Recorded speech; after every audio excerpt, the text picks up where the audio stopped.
Hi hello ನಮಸ್ಕಾರ, ನಾನು ನಿಮ್ಮ Manoj Bharatavamshi. Welcome to my idea of Bangalore. ಇವತ್ತು my idea of Bangalore my idea of Karnataka ಆಗ್ಬೋದು. ಏನಕ್ಕಂದರೆ ತಮಗೆಲ್ಲರಿಗೂ ಗೊತ್ತಿರೋ ಹಾಗೆ A P J Abdul Kalam ಅವರು ಸುಮಾರು ವರ್ಷಗಳಿಂದ ಒಂದು ಬುಕ್ ಬರೆದಿದ್ರು. ಆ ಬುಕ್ ಹೆಸರು ವಿಷನ್ 2020 ಅಂತ. ವಿಷನ್ 2020ಲಿ ಒಂದು ಕಂಟೆಂಟ್ ಏನಂತ ಹೇಳಿದ್ರೆ 2020-20ರಲ್ಲಿ ಒಬ್ಬ ಎಜುಕೇಟೆಡ್ ಒಬ್ಬ ಸಾಫ್ಟ್ವೇರ್ ಇಂಜಿನಿಯರು ಹೋಗಿ ಫಾರ್ಮಿಂಗ್ ಮಾಡ್ಬೋದು, ಅಗ್ರಿಕಲ್ಚರ್ ಮಾಡ್ಬೋದು ಅಂತ. ಇಂಥ ಸತ್ಯ ನೋಡಿ, ಎಷ್ಟು ವರ್ಷಗಳ ಹಿಂದೆ ಅವ್ರು ಜಡ್ಜ್ ಮಾಡಿದ್ರು ಅಂತ ಹೇಳಿದ್ರೆ ಈ ಥರ ಆಗುತ್ತೆ ಅಂತ. ಈ ಪ್ಯಾಂಡಮಿಕ್ಕಲ್ಲಿ ಸಾಕಷ್ಟು ಜನ ಸಾಫ್ಟ್ವೇರ್ ಇಂಜಿನಿಯರ್ಸು, ಎಜುಕೇಟೆಡ್ಸು ಅವ್ರವ್ರ ಊರಿಗೆ ಹೋಗಿ ಅವ್ರವ್ರ ಗ್ರಾಮಕ್ಕೆ ಹೋಗಿ ಅಗ್ರಿಕಲ್ಚರ್ ಮಾಡಿದ್ದಾರೆ. ಅದಕ್ಕೆ ನಮ್ಮೊಟ್ಟಿಗೆ ಇವತ್ತು ಅಗ್ರಿಕಲ್ಚರ್ ಬಗ್ಗೆ ಮಾತಾಡೋದಕ್ಕೆ ಒಬ್ಬರು ಸಾಫ್ಟ್ವೇರ್ ಇಂಜಿನಿಯರ್, 8 ವರ್ಷದಿಂದ ಅವರು ಸಾಫ್ಟ್ವೇರ್ ಇಂಜಿನಿಯರ್ ಆಗಿದ್ರು. ಸಾಫ್ಟ್ವೇರ್ ಇಂಜಿನಿಯರ್ ಜಾಬ್ ಬಿಟ್ಟು ಅವ್ರು ಅಗ್ರಿಕಲ್ಚರ್ ಸ್ಟಾರ್ಟ್ ಮಾಡಿದ್ರು. ಯಾರು ಅಂದ್ಕೊಂಡಿದ್ದೀರಾ? ಅಶೋಕ್ ಅಂತ. Ashok sir, welcome to the show.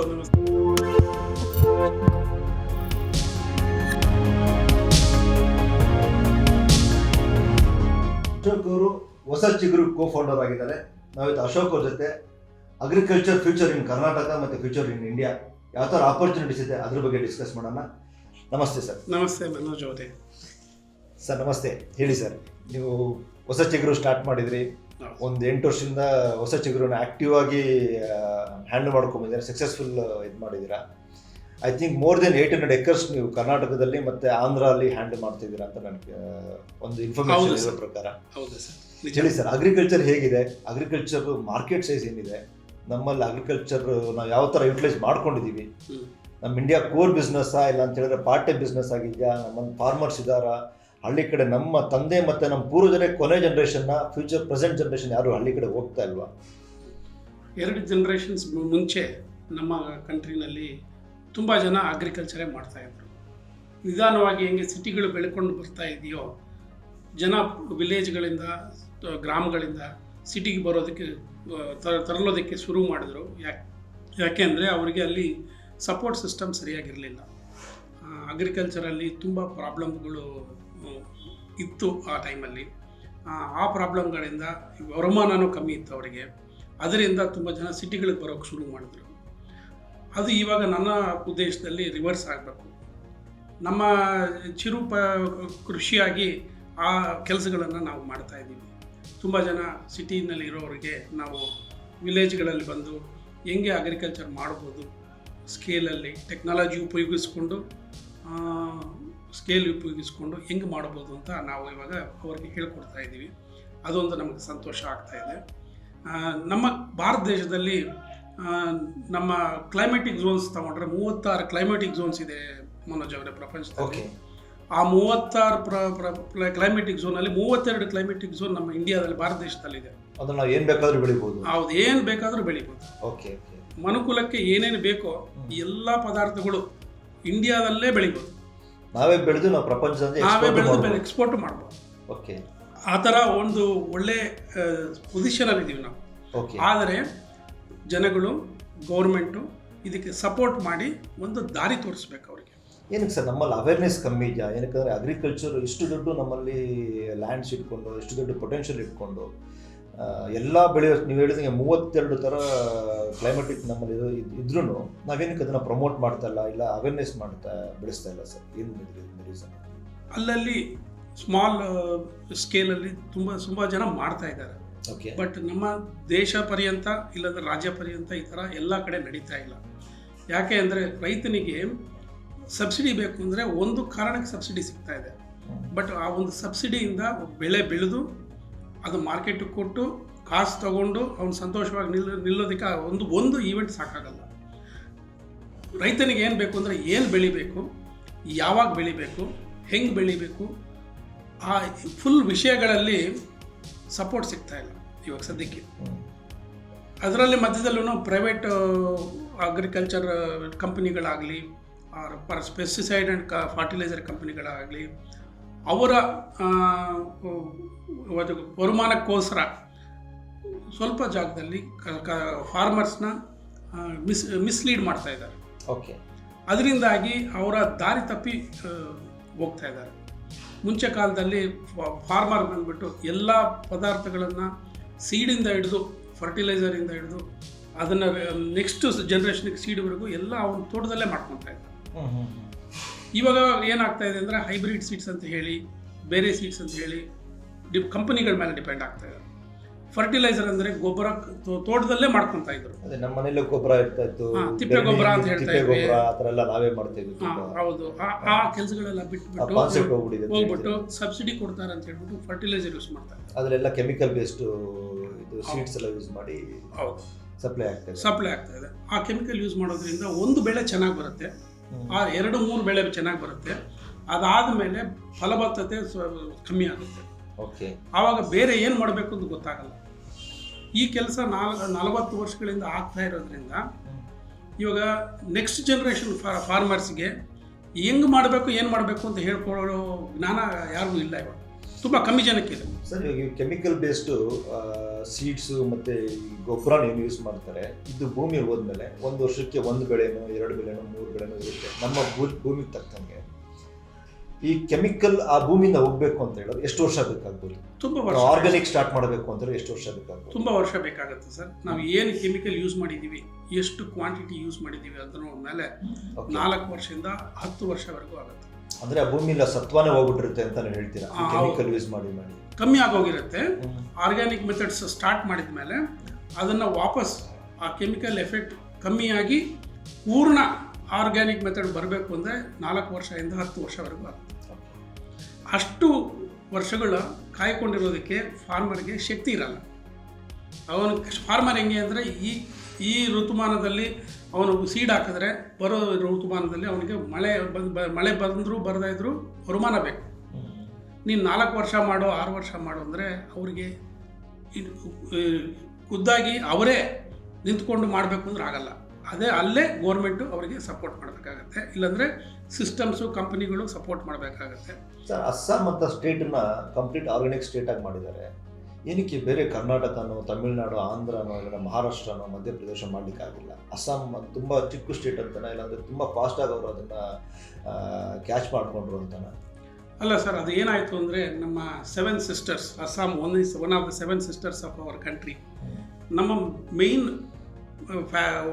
ಡೆವಲಪ್ಮೆಂಟಿಂದ ಸ್ವಲ್ಪ ದೂರ ಇದೆ. ರೋಡಲ್ಲಾಗಲಿ ಟ್ರೈನಲ್ಲಾಗಲಿ ಫ್ಲೈಟಲ್ಲಾಗಲಿ ಕನೆಕ್ಟಿವಿಟಿ ತುಂಬ ಕಮ್ಮಿ ಇತ್ತು. ಆ ಡೆವಲಪ್ಮೆಂಟ್ ಕಮ್ಮಿ ಆಗಿರೋದ್ರಿಂದ ಕಮ್ಮಿ ಕೆಟ್ಟೋಗಿತ್ತಲ್ಲಿ. ಆಮೇಲೆ ಪೊಲಿಟಿಕಲ್ ವಿಲ್ ಅಲ್ಲಿ ಸ್ಟಾರ್ಟ್ ಆಗಿರೋದ್ರಿಂದ ಡ್ಯಾಮೇಜ್ ಆಗೋಕ್ಕೆ ಮುಂಚೆನೇ ಪೊಲಿಟಿಕಲ್ ವಿಲ್ ಬಂದಿರೋದ್ರಿಂದ ಬೇಗ ಅವರು ಕನ್ವರ್ಟ್ ಮಾಡೋಕ್ಕಾಯ್ತು. ನಮ್ಮ ದೇಶದಲ್ಲಿ ಕರ್ನಾಟಕ ತಗೊಂಡ್ರೆ ತುಂಬ ವರ್ಷಗಳಿಂದ ನಾವು ಕೆಮಿಕಲ್ಸು ಫರ್ಟಿಲೈಸರ್ಸು ಸಬ್ಸಿಡಿ ಮೂಲಕ ಆಗಲಿ ಫ್ಯಾಕ್ಟ್ರಿ ಮೂಲಕ ಆಗಲಿ ಉಪಯೋಗಿಸ್ಕೊಂಡು ಬರ್ತಾ ಇದ್ದೀವಿ.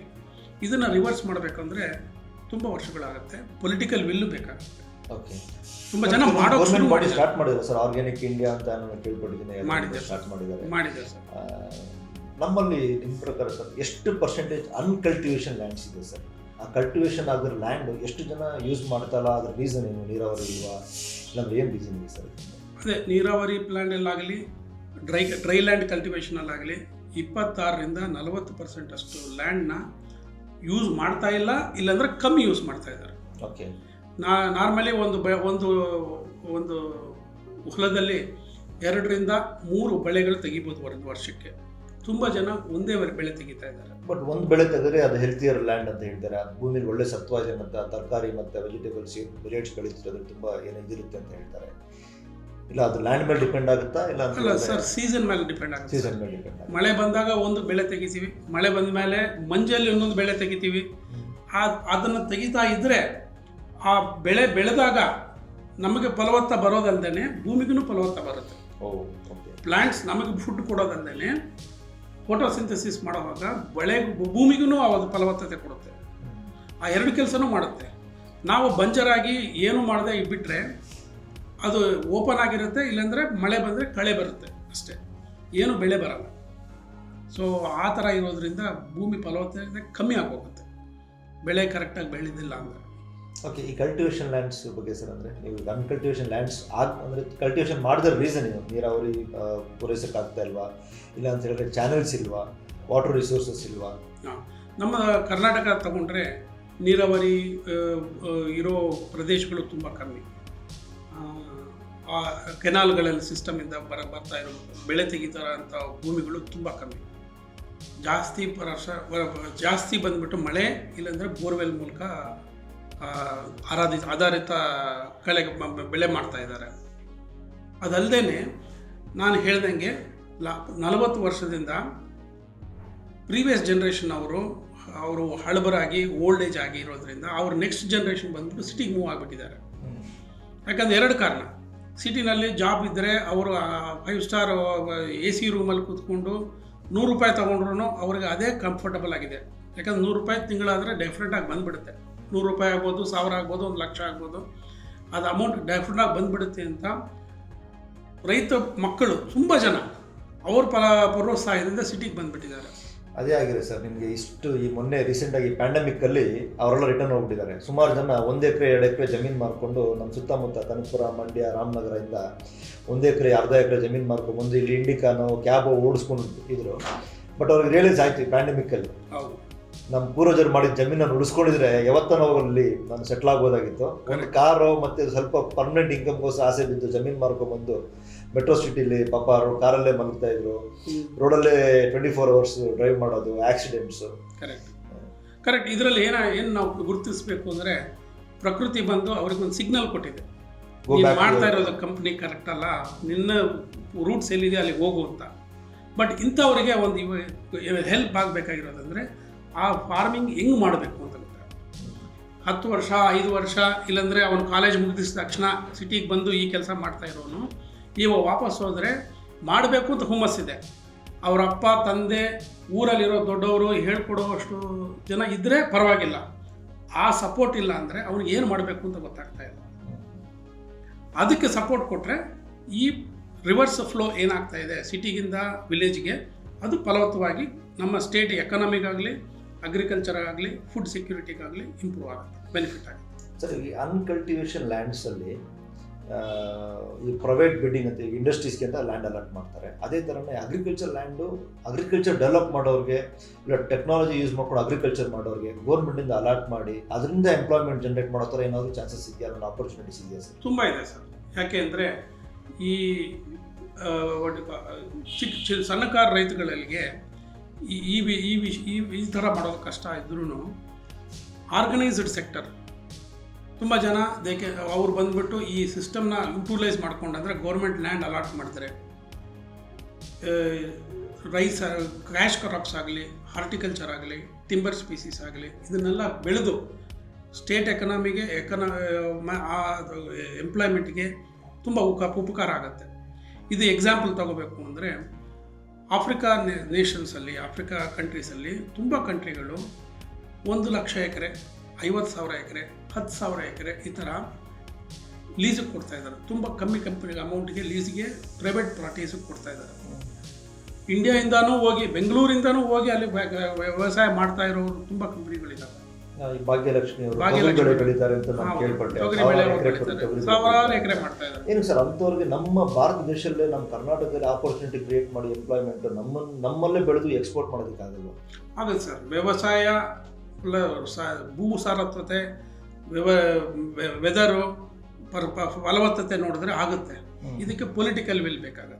ಪೊಲಿಟಿಕಲ್ ವಿಲ್ ಅಂತ ಹೇಳಿದ್ರೆ ಅಂದ್ರೆ ಈಗ ನಾವು ಈ ತರ ಪ್ಯಾಂಡಮಿಕ್ ಇಷ್ಟು ನಮ್ಮ ಎಕನಾಮಿ ಸ್ಟ್ರೆಸ್ ಅಲ್ಲಿ ಇದೆ, ಆದ್ರೂ ಈ ತರ ಚಾನ್ಸಸ್ ತಗೊಂಡು ಡೆವಲಪ್ ಮಾಡೋದಕ್ಕೆ ಯಾರು ಇಂಟ್ರೆಸ್ಟ್ ತೋರಿಸೋದಿಲ್ಲ ಸರ್? ಇಲ್ಲ ಪೊಲಿಟಿಕಲ್ ಅವ್ರ ಪರ್ಸನಲ್ ಅಜೆಂಡಾಲೇ ತುಂಬಾ ಇದಾಗಿರ್ತಾರೆ. ಅದಕ್ಕೆ ಅದು ಗೌರ್ಮೆಂಟ್ ಯೋಚನೆ ಮಾಡಬೇಕಾಗಿರೋ ವಿಷಯ. ಇದು ಗೌರ್ಮೆಂಟ್ ಯೋಚನೆ ಮಾಡಿ ಒಂದು ಈ ಡೈರೆಕ್ಷನಲ್ಲಿ ಪಾಲಿಸಿ ಮಾಡಿದ್ರೆ ಒಳ್ಳೆಯದಾಗುತ್ತೆ. 2018 ಬಡ್ಜೆಟ್ ಸ್ಪೀಚಲ್ಲಿ ಇದ್ರ ಬಗ್ಗೆ ತುಂಬ ಮಾತಾಡಿದ್ರು, ನಮ್ಮ ಫೈನಾನ್ಸ್ ಮಿನಿಸ್ಟರ್ ಅವರು ಮಾತಾಡಿದ್ರು. ಬಟ್ ನಮಗೆ ತಿಳಿದಂಗೆ ಅದು ಫರ್ದರ್ ಏನು ಡೆವಲಪ್ಮೆಂಟ್ ಆಗಲಿಲ್ಲ ಆ ಡೈರೆಕ್ಷನಲ್ಲಿ. Maybe because of political reasons, priorities ಇರ್ಬೋದು. ಬಟ್ ಐ ಥಿಂಕ್ ಇವಾಗ ಪೆಂಡಮಿಕ್ ಬಂದಿರೋದ್ರಿಂದ, ಜನಗಳು ವಿಲೇಜ್ಗಳಿಗೆ ಹೋಗ್ತಾ ಇರೋದ್ರಿಂದ, ಸುಮಾರು ಕಂಪ್ನಿಗಳು ಈ ಮ್ಯಾನೇಜ್ಡ್ ಫಾರ್ಮ್ ಲ್ಯಾಂಡ್ಸ್ ಅವು ಇದು ಮಾಡ್ತಾ ಇರೋದ್ರಿಂದ ಈ ಪಾಲಿಸಿನ ಮತ್ತೆ ಓಪನ್ ಮಾಡಿ ಯೋಚನೆ ಮಾಡಿ ಪ್ರೈವೇಟ್ ಪಾರ್ಟಿಯವ್ರನ್ನ ಇದು ಇನ್ಫಾರ್ಮೇಷನ್ ತೊಗೊಂಡು, ಸಲಹೆ ತೊಗೊಂಡು ಏನೋ ಒಂದು ಡೆವಲಪ್ಮೆಂಟ್ ಮಾಡಿದ್ರೆ ಡೆಫಿನೆಟ್ಲಿ ತುಂಬ ಹೆಲ್ಪ್ ಆಗುತ್ತೆ ಗೌರ್ಮೆಂಟ್ಗೆ. ಸಲಹೆ ಜೊತೆಲಿ ನಮ್ಮ ಇಂಡಿಯನ್ ಎಕನಾಮಿನೇ ಅಗ್ರಿಕಲ್ಚರ್ ಎಕನಾಮಿ ಅಂತ ಹೇಳ್ತಾರೆ, ಫಸ್ಟ್ ಪ್ರಿಯಾರಿಟಿ. ಬಟ್ ಇದನ್ನೇ ಫೋಕಸ್ ಮಾಡ್ತಾರಲ್ಲ ಅಂತ ಹೇಳಿದ್ರೆ ಇವಾಗ ಇಸ್ರೇಲಲ್ಲಿ ಅವ್ರ ಟೆಕ್ನಾಲಜಿ ಇರ್ಬೋದು, ಅವರು ಡ್ರೈ ಲ್ಯಾಂಡ್ಸಲ್ಲಿ ಮತ್ತು ಡೆಸರ್ಟ್ಸಲ್ಲಿ ಗ್ರೀನರಿಯಾಗಿ ಕನ್ವರ್ಟ್ ಮಾಡ್ತಾ ಇದ್ದಾರೆ, ಅಲ್ಲಿ ಫಾರ್ಮಿಂಗ್ ಮಾಡ್ತಾ ಇದ್ದಾರೆ. ನಮ್ಮಲ್ಲೂ ಎಷ್ಟೋ ಜನ ಈ ಅಗ್ರಿಕಲ್ಚರ್ ಡಿಪಾರ್ಟ್ಮೆಂಟಿಂದ ಎಷ್ಟೋ ಜನ ವಿಸಿಟ್ ಮಾಡ್ಕೊಂಡ್ಬರ್ತಾರೆ. ಅಲ್ಲಿಂದ ವಿಸಿಟ್ ಮಾಡ್ಕೊಂಡ್ಬಂದಾಗ ಇಂಪ್ಲಿಮೆಂಟೇಷನ್ ಲೆವೆಲ್ ಎಷ್ಟಿದೆ ಸರ್? ನಾವು ಇಂಪ್ಲಿಮೆಂಟೇಷನ್ ಆಗಿದ್ದೀವ? ತುಂಬ ಕಮ್ಮಿ ಸರ್, ಇಂಪ್ಲಿಮೆಂಟೇಷನ್ ಲೆವೆಲ್ ತುಂಬ ಕಮ್ಮಿ. ಯಾಕೆಂದರೆ ಅದು ನಾಲೆಡ್ಜ್ ಒಂದು ಆಗಲಿ, ಸಿಸ್ಟಮ್ ಒಂದಾಗಲಿ, ಸಪೋರ್ಟ್ ಸಿಸ್ಟಮ್ ಒಂದಾಗಲಿ ಕಾನ್ಸ್ಟೆಂಟಾಗಿ ಬೆಳೆದು ಬಂದಿಲ್ಲ. ಫಾರ್ ಎಕ್ಸಾಂಪಲ್ ತಗೋಬೇಕು ಅಂದರೆ ದಾಳಿಂಬೆ ತೊಗೊಂಡ್ರೆ ಇಸ್ರೇಲಲ್ಲಿ ಅವ್ರು ದಾಳಿಂಬೆ ಬೆಳೆದು ಫುಲ್ ಪ್ರಪಂಚಕ್ಕೆ ಸಪ್ಲೈ ಮಾಡ್ತಾ ಇದ್ದಾರೆ, ತುಂಬ ಕಂಟ್ರೀಸ್ಗೆ ಎಕ್ಸ್ಪೋರ್ಟ್ ಮಾಡ್ತಾ ಇದ್ದಾರೆ. ಅವ್ರಿಗಿಂತ ಜಾಸ್ತಿ ದಾಳಿಂಬೆ ನಾವು ಮಾಡ್ತೀವಿ. ಬಟ್ ಅದರಲ್ಲಿ ಕ್ವಾಲಿಟಿ ಆಗಲಿ, ಆಮೇಲೆ ಅದರ ಪ್ರೈಸಿಂಗ್ ಆಗಲಿ ನಾವು ಕಂಟ್ರೋಲ್ ಮಾಡ್ತಾ ಇಲ್ಲ. ಏನು ರೀಸನ್ ಇದೆ ಸರ್ ಇದರಿಂದ? ಸರ್ ಇದು ಒಂದು ರೀಸನ್ ಇಲ್ಲ ಸರ್, ಇದಕ್ಕೆ ಮಲ್ಟಿಪಲ್ ರೀಸನ್ಸ್. ಅಂದರೆ ನಾವು ಯೂಸ್ ಮಾಡ್ತಿರೋ ಮೆಥಡ್ಸ್ ಬಂದುಬಿಟ್ಟು ಗಿಡಗಳನ್ನು ಬಲವತ್ತವಾಗಿ ಮಾಡ್ತಾ ಇಲ್ಲ. ಆ ವರ್ಷಕ್ಕೆ ನಮಗೇನು ಬೆಳೆ ಬಂದರೆ ಸಾಕು ಅಂತ ಹೇಳ್ಬಿಟ್ಟು ಮಾಡ್ತಾ ಇದ್ದಾರೆ. ಓಕೆ, ರಾಂಗ್ ಅಡ್ವೈಸ್ ಆಗಲಿ, ರಾಂಗ್ ಮೆಥಡ್ಸ್ ಆಗಲಿ, ರಾಂಗ್ ಟೈಮಿಂಗು ತುಂಬ ಇಂಪಾರ್ಟೆಂಟ್. ದಾಳಿಂಬೆಯಲ್ಲಿ ತುಂಬ 365 ದಿವಸ ಯಾವಾಗ ಬೇಕಾದರೂ ಅದನ್ನು ಫಲವತ್ತ ಕೊಡೋದಕ್ಕೆ ಸ್ಟಾರ್ಟ್ ಮಾಡ್ಬೋದು. ಆರ್ಟಿಫಿಷಿಯಲ್ ಮೆಥಡ್ಸಲ್ಲಿ ಮಾಡ್ತಾ ಇದ್ದಾರೆ, ಬಟ್ ಆ ಟೈಮಿಂಗೂ ಇಂಪಾರ್ಟೆಂಟು. ನಾವು ನೋಡ್ದಂಗೆ ದಾಳಿಂಬೆ ಪ್ರೈಸು 40 ರೂಪಾಯಿಗೆ ಬೀಳುತ್ತೆ, ಇಲ್ಲಾಂದರೆ 100 ರೂಪಾಯಿಗೆ ಹೋಗುತ್ತೆ. ಅದು ಯಾಕೆ ಹಂಗೆ ಆಗ್ತಾ ಇದೆ ಅಂದರೆ ಫಾರ್ಮರ್ಸಲ್ಲಾಗಲಿ ತಿಳುವಳಿಕೆ ಇಲ್ಲ. ಎಷ್ಟು ಎಕರೆ ಈ ತಿಂಗಳಲ್ಲಿ ಫಲವತ್ತ ಮಾಡೋದಕ್ಕೆ ಹೋಗ್ತಾ ಇದ್ದಾರೆ, ಫ್ರೂಟಿಂಗ್ಗೆ ಹೋಗ್ತಾ ಇದ್ದಾರೆ ಅಂತ ಗೊತ್ತಿಲ್ಲ. ಯಾರು ಕಂಟ್ರೋಲ್ ಮಾಡ್ತಾ ಇಲ್ಲ ಅದನ್ನು, ಆದ್ರೆ ಯಾವುದು ಗೈಡ್ ಮಾಡ್ತಾ ಇಲ್ಲ. ಅದರಿಂದಾಗಿ ಒಂದೇ ಸಾರಿ ನಮಗೆ ಬೆಳೆ ಬರುತ್ತೆ, ಇಲ್ಲಾಂದರೆ ಯಾವುದು ಬೆಳೆ ಇರೋಲ್ಲ. ಏದನ್ನ ಒಂದೇ ಸರಿ ಎಲ್ಲ ಬೆಳೆ ಬಂದಾಗ ಅದು ವೇಸ್ಟ್ ಆಗುತ್ತೆ.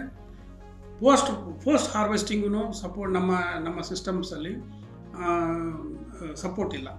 ಅಂದರೆ ದಾಳಿಂಬೆ ಬಂದ ಮೇಲೆ ಮಾರ್ಕೆಟಲ್ಲಿ ಎಕ್ಸ್ಟ್ರಾ ಸಪ್ಲೈ ಇದೆ ಅಂದರೆ ಅದನ್ನ ಹೆಂಗೆ ಸ್ಟೋರ್ ಮಾಡೋದು, ಎಲ್ಲಿ ಸ್ಟೋರ್ ಮಾಡೋದು, ಹ್ಯಾಂಡ್ಲಿಂಗ್ ಹೆಂಗೆ ಮಾಡೋದು, ಅದೂ ಸಿಸ್ಟಮೆಟಿಕ್ ಆಗಿಲ್ಲ. ಇದ್ರೂ ತುಂಬ ಎಕ್ಸ್ಪೆನ್ಸಿವ್ ಆಗಿದೆ.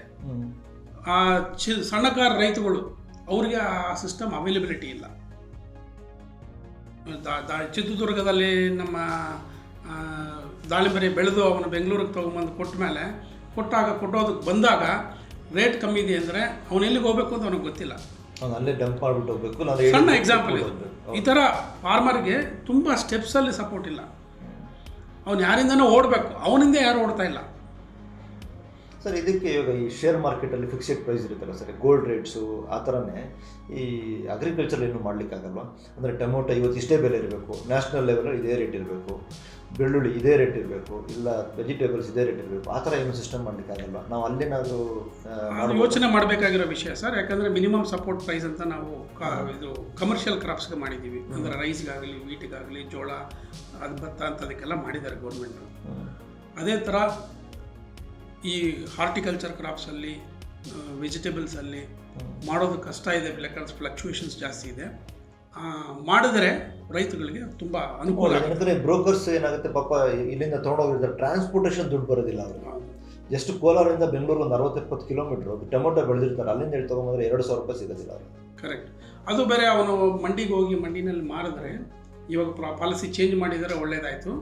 ಆ ಮಂಡಿಗೆ ಹೋಗಿ ಮಾರಿದ್ರೆ ಅವನು 1 ರೂಪಾಯಿ ಮಾಡ್ಕೊತಾನೆ ಇಲ್ಲೋ, ಆ ಕಮಿಷನ್ ಏಜೆಂಟ್ ಮಾತ್ರ 1 ರೂಪಾಯಿ ಡೆಫಿನೆಟ್ ಮಾಡ್ಕೊತಾನೆ. ಅವನ ಕಮಿಷನ್ ಇಲ್ಲದೆ ಅವನೇನು ಮುಂದಕ್ಕೆ ಹೋಗಲ್ಲ. ಅವನು ಪ್ರಾಬ್ಲಮ್ ಇದ್ದರೂ, ಡಿಮ್ಯಾಂಡ್ ಜಾಸ್ತಿ ಇದ್ದರೂ, ಕಮ್ಮಿ ಇದ್ದರೂ ಅವನ ಕಮಿಷನ್ ಅವನಿಗೆ ಬರುತ್ತೆ. ಬಟ್ ಫಾರ್ಮರ್ಗೆ ಅವನಿಗೆ ಬೇಕಾಗಿರೋ ಪ್ರೈಸ್ ಮಿನಿಮಮ್ ಬರಲ್ಲ. ಇದನ್ನೆಲ್ಲ ನೋಡ್ಬಿಟ್ಟು ಯುವಕರೆಲ್ಲ ಸಿಟಿಗೆ ಬರ್ತಾ ಇದ್ದಾರೆ. ಅದರಿಂದ ಮತ್ತೆ ನಮ್ಮ ಯುವಕರನ್ನ ಹಳ್ಳಿ ಕಳಿಸಿ ಎಂಪ್ಲಾಯ್ಮೆಂಟ್ ಜನರೇಟ್ ಮಾಡಬೇಕಂದ್ರೆ ಎಷ್ಟು % ಎಂಪ್ಲಾಯ್ಮೆಂಟ್ ಜನರೇಟ್ ಮಾಡಬೇಕು ಸರ್? ಪ್ರಾಪರಾಗಿ ನಾವು ಗೌರ್ಮೆಂಟಿಂದ ಅಗ್ರಿಕಲ್ಚರ್ ಒಳ್ಳೆ ಬ್ಯಾಕಪ್ ಸಿಕ್ಕಿ ಟೆಕ್ನಾಲಜಿ ಯೂಸ್ ಮಾಡಿಕೊಂಡು ನಾವು ಮಾಡೋದು ಎಷ್ಟು % ಎಂಪ್ಲಾಯ್ಮೆಂಟ್ ಇನ್ಕ್ರೀಸ್ ಮಾಡ್ಬೋದು? Limitless sir, limitless. ಯಾಕೆ ಅಂದರೆ ನಮ್ಮಲ್ಲಿರೋ ಭೂಮಿ ತುಂಬ ಜಾಸ್ತಿ ಇದೆ. ಆಮೇಲೆ ಅದನ್ನಲ್ಲಿ ಪ್ರೊಡ್ಯೂಸ್ ಮಾಡಿ ನಾವು ಅದನ್ನು ಸಿಸ್ಟಮೆಟಿಕ್ಕಾಗಿ ಕಾಪಾಡಿಕೊಂಡು post harvesting technology, marketing technology, post processing technology ಅದನ್ನೆಲ್ಲ ಮಾಡಿ ಅದನ್ನು ಸ್ಟ್ರೀಮ್ಲೈನ್ ಮಾಡಿದ್ರೆ ತುಂಬ ಆಪರ್ಚುನಿಟಿ ಇದೆ. ಆಮೇಲೆ ಅದನ್ನು ಫಸ್ಟು ಫಾರ್ಮರ್ಸ್ಗೆ, ಈ ಯಂಗ್ ಪೀಪಲ್ಗೆ ತೋರಿಸ್ಕೊಡ್ಬೇಕು. 4 ಜನ ಅದನ್ನು ಯೂಸ್ ಮಾಡಿಕೊಂಡು, ಆ ಸಿಸ್ಟಮ್ಸ್ ಯೂಸ್ ಮಾಡಿಕೊಂಡು ನಾನು ಕಾಸು ಮಾಡಿದ್ದೀನಿ ಅಂತ ಒಂದು ಮೆಸೇಜ್ ಮುಂದಕ್ಕೆ ಹೋಗಬೇಕು ಅಂದರೆ ತುಂಬ ಕಷ್ಟಪಡಬೇಕಾಗಿದೆ. ಅಂದರೆ ಇದನ್ನು ಎಜುಕೇಷನ್ ಸಿಸ್ಟಮಲ್ಲೇ ತೊಗೊಂಬಂದ್ರೆ ಸರ್, ಅವನು ಡಿಗ್ರಿ ಓದ್ತಾ ಇದ್ದಾಗಲೇ ಅವನು ಒಂದು ಕ್ವಾರ್ಟರ್ಲಿನೋ ತಿಂಗಳಿಗೊಂದು ಸತಿ ಹೋಗಬೇಕು. ಇವಾಗ ನಿಮ್ಮ ಥರ ಕಂಪ್ನೀಸು, ಪ್ರೈವೇಟ್ ಕಂಪ್ನೀಸ್ ಯಾರ ಒಂದು ಪ್ರಾಜೆಕ್ಟ್ ಮಾಡಬೇಕು. 1 ಎಕರೆ ಕಲ್ಟಿವೇಷನ್ ಮಾಡೋದು, ನಾಟಿ ಮಾಡೋದು, ಇಲ್ಲಾಂದರೆ ಭತ್ತ ಉಳೋದು, ಗೊಬ್ಬರ ಇದಾಕೋದು, ಇದನ್ನು ಮಾಡ್ಕೊಬಂದು ಪ್ರಾಜೆಕ್ಟ್ ಥರ ಪ್ರಪೋಸಲ್ ಮಾಡಬೇಕು ಅಂದರೆ ಆಟೋಮೆಟಿಕ್ಕಾಗಿ ನಾವು ಅವ್ರಿಗೆ ಟ್ರೈನ್ ಮಾಡ್ದಂಗೂ ಆಗುತ್ತೆ, ಅವೇರ್ನೆಸ್ ಕೊಡ್ದಂಗೂ ಆಗೋದಿಲ್ವ ಸರ್, ಮಾಡ್ದಂಗೂ ಆಗೋದಿಲ್ವ? ಆಗುತ್ತೆ ಸರ್. ಇವಾಗ ಸಿಸ್ಟಮಲ್ಲಿ ಸದ್ಯಕ್ಕೆ ಏನು ಲಾಸ್ಟ್ 5 ಇಯರ್ಸಿಂದ ಏನು ಮಾಡ್ತಾ ಇದ್ದಾರೆ ಅಂದರೆ, ಡಾಕ್ಟರ್ಸ್ ಥರ ಅಗ್ರಿಕಲ್ಚರ್ ಗ್ರ್ಯಾಜುಯೇಟ್ಸು, ಡಿಪ್ಲೊಮಾ ಹೋಲ್ಡರ್ಸ್ನ ಅವರು 3 ತಿಂಗಳು ವಿಲೇಜ್ಗೆ ಹೋಗ್ಬಿಟ್ಟು ಫಾರ್ಮರ್ಸ್ ಜೊತೆ ಕೆಲಸ ಮಾಡಬೇಕು ಅಂತ ಹೇಳ್ತಾ ಇದ್ದಾರೆ. ಬಟ್ ಅದರಲ್ಲಿ ಏನಾಗ್ತಾ ಇದೆ, ಅದು ಒಳ್ಳೆ ಕೆಲಸ ಆಗಿದೆ, ಅದು ಒಂದು ಸ್ಟೆಪ್ ಆಗಿದೆ. ಬಟ್ ಏನಾಗ್ತಾ ಇದೆ ಅಂದರೆ, ಇವರು ವಿಲೇಜ್ಗಳಿಗೆ ಹೋಗಿ ಅಡ್ವೈಸರಾಗಿ ಕೆಲಸ ಮಾಡ್ತಾ ಇದ್ದಾರೆ. ಅವ್ರು ಕೆಲಸ ಮಾಡ್ತಾ ಇಲ್ಲ, ಅವರೇ ಕೈ ಇಟ್ಟು ಕೆಲಸ ಮಾಡ್ತಾ ಇಲ್ಲ. ಯಾವಾಗ ಅದು ಚೇಂಜ್ ಆಗುತ್ತೋ ಅವಾಗ ಅವ್ರಿಗೆ ಕೈ ಬಿಟ್ಟರೆ, ಕೈ ಇಟ್ಟು ಕೆಲಸ ಮಾಡ್ದೇ ಯಾವುದೂ ಅರ್ಥ ಆಗಲ್ಲ. ಇವರು ಬಂದ್ಬಿಟ್ಟು ಕಾಲೇಜಲ್ಲಿ ಏನು ಹೇಳ್ತಾರೋ ಒಂದು ಪ್ರೆಸೆಂಟೇಷನ್ ಮಾಡಿಕೊಂಡು ಫಾರ್ಮರ್ಸ್ಗೆ ಹೋಗಿ ನೀವು ಇದನ್ನು ಮಾಡಬೇಕು, ನೀವು ಇದನ್ನು ಮಾಡಬೇಕು ಅಂತ ಹೇಳ್ತಾ ಇದ್ದಾರೆ, ಹಿಂಗೆ ಮಾಡಬೇಕು ಅಂತ ಹೇಳ್ತಾ ಇದ್ದಾರೆ. ಒಂದು ಸ್ಟೆಪ್ ಬೆಟರ್ ಇದು. ಬಟ್ ಅವರೇ ಕೈ ಹಾಕಿ ಮಾಡಿದ್ರೆ ದೆನ್ ಒಂದು ಫಸಲು, ರೈಸ್ ಅಂದರೆ 3.5 ತಿಂಗಳು, ಮಿಲ್ಲೆಟ್ಸ್ ಅಂದರೆ 2.5 ತಿಂಗಳು, ಪೊಮೊಗ್ರನೇಟ್ ಅಂದರೆ 6 ತಿಂಗಳು. ಏನು ಮಾಡಿದ್ರು ಆ ಒಂದು ಸೈಕಲ್ ಆಗೋವರೆಗೂ ಅವನು ಅಲ್ಲೇ ಇರಬೇಕು, ಅವನೇ ಕೆಲಸ ಮಾಡಬೇಕು ಅಂತ ಹೇಳಿದ್ರೆ, ಫುಲ್ ಕೆಲಸ ಇಲ್ಲದೆ ಇದ್ರೂ ಅಟ್ಲೀಸ್ಟ್ ಪಾರ್ಟಿಸಿಪೇಟ್ ಮಾಡಿದ್ರೆ ತುಂಬ ಬೆಳವಣಿಗೆ ಆಗುತ್ತೆ. ಯಾಕಂದರೆ ಅವ್ರಿಗೆ ಅರ್ಥ ಆಗುತ್ತೆ ಅವಾಗ ಏನು ಫಾರ್ಮಿಂಗ್ ಅಂದರೆ ಏನು ಅಂತ ಅರ್ಥ ಆಗುತ್ತೆ. ಇವಾಗ ಅದನ್ನು ಏನೋ 3 ತಿಂಗಳು ಕಳಿಸಿದಾರಲ್ಲ ಅಂತ ಹೋಗ್ತಾ ಇದ್ದೀನಿ ನನಗೆ. ಬಟ್ ಅದು ಹೋಗಬೇಕು, ಅದು ಹೋದ್ರೇ ನಮಗೆ ಫುಲ್ ಎಜುಕೇಷನ್ ಬರೋದು ಅಂತ ಎಜುಕೇಷನ್ ಸ್ಟೂಡೆಂಟಿಗೆ ಬಂದರೆ ಮನಸ್ಸಿಗೆ ಬೆನಿಫಿಟ್ ಆಗುತ್ತೆ. ಸರ್, ಇವಾಗ ಎಷ್ಟೋ ಜನ ಬಿಸ್ನೆಸ್ ಓನರ್ಸ್ ಆಪರ್ಚುನಿಟೀಸ್ ಹುಡುಕ್ತಾರೆ. ಆಪರ್ಚುನಿಟೀಸು ನಮ್ಮ ಸಿಟಿಲೇ ಹುಡುಕ್ತಾರೆ. ಇವಾಗ ಆಪರ್ಚುನಿಟಿ, ಅಗ್ರಿಕಲ್ಚರೇ ತುಂಬ ದೊಡ್ಡ ಆಪರ್ಚುನಿಟಿ ಅನ್ಸೋದಿಲ್ವಾ? ಏನಕ್ಕಂತ ಹೇಳಿದ್ರೆ, ಇವತ್ತು ಫಾರ್ಮಿಂಗ್ ಮಾಡ್ತಾ ಇರೋರು ನಮ್ಮ ತಂದೆ ಏಜ್ ಅವರು, ಲಾಸ್ಟ್ ನನ್ನ ಏಜ್ ಅವರೆಲ್ಲ ಬೆಂಗಳೂರು ಸಿಟಿ, ಮೆಟ್ರೋ ಸಿಟೀಸಲ್ಲಿ ಸಾಫ್ಟ್ವೇರ್ ಟೆಕ್ಕಿಯಾಗಿ ವರ್ಕ್ ಮಾಡ್ತಿದ್ದಾರೆ, ಮತ್ತೊಂದೇನೋ ಮಾಡ್ತಿದ್ದಾರೆ. ಆಫ್ಟರ್ 50 ಇಯರ್ಸ್, ಇನ್ನು 20 ವರ್ಷ ಆದಮೇಲೆ ಉಳುಮೆ ಮಾಡೋನೇ ಇರೋದಿಲ್ವಾ? ನಮಗೆ ರೋಬೋಟಿಕ್ ಇಲ್ಲಾಂದರೆ ಒಂದು ಟೆಕ್ನಾಲಜಿ ಬೇಸ್ಡ್ ಫಾರ್ಮಿಂಗ್ ನಮ್ಮಲ್ಲಿ ಬರಬೇಕಾ? ಅದನ್ನು ಫಾಸ್ಟಾಗಿ ಇಂಪ್ಲಿಮೆಂಟೇಷನ್ ತರಬೇಕಾ? ಇಷ್ಟೊಂದು ಆಪರ್ಚುನಿಟಿ ಇದ್ದು ಏನಕ್ಕೆ ಯಾರಿಗೂ ಕಾಣಿಸ್ತಾ ಇಲ್ಲ ಅನ್ಸುತ್ತೆ ಸರ್ ನಿಮ್ಮ ಪ್ರಕಾರ? ಆಟೋಮೇಷನ್ನು ನಾವು ಇನೋವೇಟಬಲ್ ಸರ್, ಆಟೋಮೇಷನ್ ಆಗುತ್ತೆ. ಬಟ್ ಎಲ್ಲ ಥರ ಆಪರೇಷನ್ಸೂ ಆಟೋಮೇಷನ್ ಆಗಲ್ಲ. ಅಂದರೆ ಇವಾಗ ಬರೀ ಬಿತ್ತನೆ ಮಾಡಬೇಕು ಅಂದರೆ ಆಟೋಮೇಷನ್ ಆಗಿದೆ. ಅದನ್ನು ಫಸಲು ಕಟ್ ಮಾಡಿಬಿಟ್ಟು ಅದನ್ನು ಹಾರ್ವೆಸ್ಟ್ ಮಾಡಬೇಕು ಅಂದರೆ ಹಾರ್ವೆಸ್ಟಿಂಗ್ ಆಗಿದೆ. ಬಟ್ ಅದು ಸ್ವಲ್ಪ ಬೆಳೆಗಳಿಗೆ ಮಾತ್ರ ಆಗುತ್ತೆ. ವೆಜಿಟೇಬಲ್ಸ್ಗೆ ಎಲ್ಲದಕ್ಕೂ ಮಾಡಬೇಕು, ಇಷ್ಟು ಸ್ಕೇಲಲ್ಲಿ ಮಾಡಬೇಕು. ಆಮೇಲೆ ನಮ್ಮ ಫಾರ್ಮರ್ ಸೈಜ್ ಬಂದ್ಬಿಟ್ಟು ತುಂಬ ಕಮ್ಮಿ, 1 acre 2 acres ಇರೋದ್ರಿಂದ ಎಲ್ಲ ಆಟೋಮೇಷನ್ ಆಗೋದು ತುಂಬ ಕಷ್ಟ. 50% ಆಗುತ್ತೆ ಅಷ್ಟೇ, 50% or 40%, ಅದು 10-15 ವರ್ಷ ಆಗುತ್ತೆ ಅದು ಅಷ್ಟು ಆಗೋದಕ್ಕೆ. ಬಟ್ ರೈತ ಭೂಮಿನಲ್ಲಿದ್ದು ಕೆಲಸ ಮಾಡಿ ಫಲ ತೆಗಿಯೋದು ಮುಂಚೆ ಹೋಗ್ಬೇಕು, ಮುಂದೆನೂ ಆಗಬೇಕದು. ಇಲ್ಲಾಂದರೆ ನಮಗೆ ಫುಡ್ ಸಿಗೋದು ಕಷ್ಟ ಆಗುತ್ತೆ. ಇವಾಗ ನೀವು ಹೇಳ್ದಂಗೆ ಈ ವರ್ಷ ನಮ್ಮ ಪ್ರಕೃತಿ COVID-19 ಮೂಲಕ ಬಂದು ಎಲ್ಲರಿಗೂ ಒಂದು ಶಾಕ್ ಟ್ರೀಟ್ಮೆಂಟ್ ಕೊಟ್ಟಂಗೆ, ಮನೆಗಳಿಗೆ ಹೋಗಿ ಮನೆಯಲ್ಲಿ ಕೆಲಸ ಮಾಡಿ, ಊರಿಗೆ ಹೋಗಿ ಊರಲ್ಲಿ ಕೆಲಸ ಮಾಡಿ ಅಂತ ಹೆಂಗೆ ಮೆಸೇಜ್ ಕೊಡ್ತೋ ಆ ಥರ ಮುಂದುಗಡೆನೂ ಬರ್ಬೋದು. ಇಲ್ಲಾಂದರೆ ಎಜುಕೇಷನ್ ಸಿಸ್ಟಮಲ್ಲಿ ಡೆವಲಪ್ಮೆಂಟ್ ಮಾಡಿ, ಇಲ್ಲಾಂದರೆ ಕಂಪ್ನಿಗಳಿದ್ದಾವೆ, ಸ್ವಲ್ಪ ಕಂಪ್ನಿಗಳಿದ್ದಾವೆ ನಮ್ಮ ಪರವಾಗಿ. ನಾವು ಸ್ಮಾಲ್ ಇದಾಗಿ ಒಂದು ಕಸ್ಟಮರ್ಗೆ, ಬೆಂಗಳೂರಲ್ಲಿರೋರಿಗೆ ವ್ಯವಸಾಯ ಅಂದರೆ ಏನು ಹೇಳ್ಕೊಡ್ತಾ ಇದ್ದೀವಿ. ಅವರು ಅಗ್ರಿಕಲ್ಚರ್ ಲ್ಯಾಂಡ್ ಹೆಂಗೆ ಮ್ಯಾನೇಜ್ ಮಾಡೋದು ಅಂತ ಹೇಳ್ಕೊಡ್ತಾ ಇದ್ದೀವಿ. ಅವರು ಅಗ್ರಿಕಲ್ಚರ್ ಲ್ಯಾಂಡಲ್ಲಿ ಇಂಟ್ರೆಸ್ಟ್ ತೋರಿಸಿದ್ರೆ ಅವ್ರ ಲ್ಯಾಂಡನ್ನು ನಾವು full end to end plan ಮಾಡಿ ಮ್ಯಾನೇಜ್ ಮಾಡಿಕೊಡ್ತಾ ಇದ್ದೀವಿ. ಎಷ್ಟು ಎಕರೆ ಹ್ಯಾಂಡಲ್ ಮಾಡ್ತೀವಿ ಸರ್ ಕರ್ನಾಟಕ ಟೋಟಲ್? ಇವಾಗ ಕರ್ನಾಟಕ ಆಂಧ್ರ ಸೇರಿಬಿಟ್ಟು ಅರೌಂಡ್ 800 acres ಮಾಡ್ತಾ ಇದ್ದೀವಿ ಸರ್. Super sir, 800 acres. ನೀವು ಇವಾಗ 800 acres ಹ್ಯಾಂಡಲ್ ಮಾಡ್ತಿರಲಿಲ್ಲ, ಎಷ್ಟು ಜನಕ್ಕೆ ಎಂಪ್ಲಾಯ್ಮೆಂಟ್ ಕೊಟ್ಟಿದ್ದೀರಾ ಸರ್ ಇದರಿಂದ? ಸರ್, ಡೈರೆಕ್ಟಾಗಿ ನಮ್ಮ ಕಂಪನಿಯಲ್ಲೇ 100 ಜನ ಕೆಲಸ ಮಾಡ್ತಾ ಇದ್ದಾರೆ ಸರ್. ಹೌದು ಸರ್. ಅದಲ್ಲದೆ ನಮ್ಮ ಪರವಾಗಿ ನಾವು ಲೋಕಲ್ ಎಲ್ಲಿ ಫಾರ್ಮ್ ಇದೆಯೋ ಆ ಪಕ್ಕದಲ್ಲಿರೋ ವಿಲೇಜಿಂದನೇ ನಾವು ಎಂಪ್ಲಾಯ್ಮೆಂಟ್ ಕೊಡ್ತೀವಿ ಸರ್. ಅಲ್ಲಿರೋರಿಗೆ ಡೈಲಿ ಆಗಲಿ, ಮಂತ್ಲಿ ಆಗಲಿ, ವೀಕ್ಲಿ ಆಗಲಿ ಅಲ್ಲಿರೋರಿಗೆ ಕೊಡ್ತೀವಿ. ಆಮೇಲೆ ಬೆಳೆನ ಏನು ಮಾಡ್ತೀರಾ ಸರ್? ಬೆಳೆದಿದ್ದ ಬೆಳೆನ ನಾವು ಡೈರೆಕ್ಟ್ ಬ್ರೋಕರ್ಸ್ ಇವ್ರು ಕೊಡ್ತೀರಾ, ನೀವು ಡೈರೆಕ್ಟ್? ನಾವು ಸ್ವಲ್ಪ ಪ್ರೊಸೆಸ್ ಮಾಡ್ತೀವಿ, ಒಂದು ಸ್ವಲ್ಪ ಬಂದ್ಬಿಟ್ಟು ಈ ಕಂಪ್ನಿಗಳು, ಪೋಸ್ಟ್ ಪ್ರೊಸೆಸಿಂಗ್ ಕಂಪ್ನಿಗಳ ಹತ್ರ ಟ್ರೈ ಮಾಡ್ಕೊಂಡು ಕೊಡ್ತೀವಿ, ಒಂದು ಸ್ವಲ್ಪ ಬಂದು ಮಾರ್ಕೆಟಿಗೆ ಕೊಡ್ತೀವಿ. 3 ಥರನೂ ಮಾಡ್ತೀವಿ ಸರ್. ಮಾಡಬೇಕಾಗತ್ತೆ. ಸೊ ನಾವು ವಿಲೇಜ್ಗಳಲ್ಲಿ ವ್ಯವಸಾಯ ಕೊಡ್ತಾ ಇರೋದ್ರಿಂದ ತುಂಬ ಜನ ಅವ್ರ ಮಕ್ಕಳು ಸಿಟಿನಲ್ಲಿ ಕೆಲಸ ಮಾಡೋ ಬದಲು ಬಂದು ನಮ್ಮ ಮನೇಲೇ ಇದ್ಬಿಟ್ಟು ಈ ಕಂಪನಿಲಿ ಕೆಲಸ ಮಾಡಪ್ಪ, ನಿನಗೆ ಬೆಂಗಳೂರಲ್ಲಿ ಸ್ಯಾಲ್ರಿ ಕೊಟ್ಟಂಗೆ ಇಲ್ಲೂ ಕೊಡ್ತಾ ಇದ್ದಾರೆ ಅಂತ ಹೇಳಿ ಒಂದು 20-25 ಜನ ಬೆಂಗಳೂರಲ್ಲಿ ಕೆಲಸ ಅಲ್ಲಿ ಇಲ್ಲಿ ಚಿಕ್ಕ ಚಿಕ್ಕ ಕೆಲಸಗಳು ಮಾಡ್ತಾ ಇರೋರನ್ನ ವಾಪಸ್ ತಗೊಂಡೋಗಿ ಅಲ್ಲಿ ಕೊಟ್ಟಿದ್ದೀವಿ ಸರ್. ನಮಗೆ 800 ಎಕರೆ ಮಾಡ್ತಾ ಇದ್ದೀವಿ ಅನ್ನೋದಕ್ಕಿಂತ ಈ ಥರ ಒಂದು 25 ಜನನ ವಾಪಸ್ ಕರ್ಕೊಂಡೋಗಿ ಅಲ್ಲೇ ಎಂಪ್ಲಾಯ್ಮೆಂಟ್ ಮಾಡಿದ್ದೀವಿ.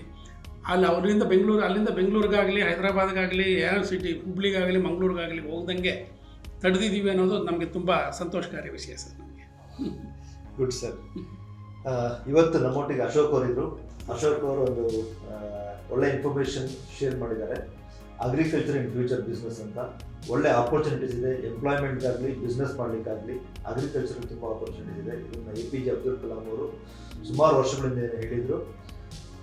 ದಯವಿಟ್ಟು ನಿಮ್ಮ ಊರಲ್ಲಿ ಲ್ಯಾಂಡ್ಸು ಮತ್ತು ಏನೇ ಇದ್ರು ಅದನ್ನು ಕಾಪಾಡ್ಕೊಳ್ಳಿ, ಉಳುಮೆನ ಕಂಟಿನ್ಯೂ ಮಾಡಿ, ಹೆಲ್ತಿ ಫುಡ್ ಎಲ್ಲರೂ ತಿನ್ನೋಣ, ಎಲ್ಲರೂ ಸ್ಪೆಂಡ್ ಮಾಡೋಣ. Thank you.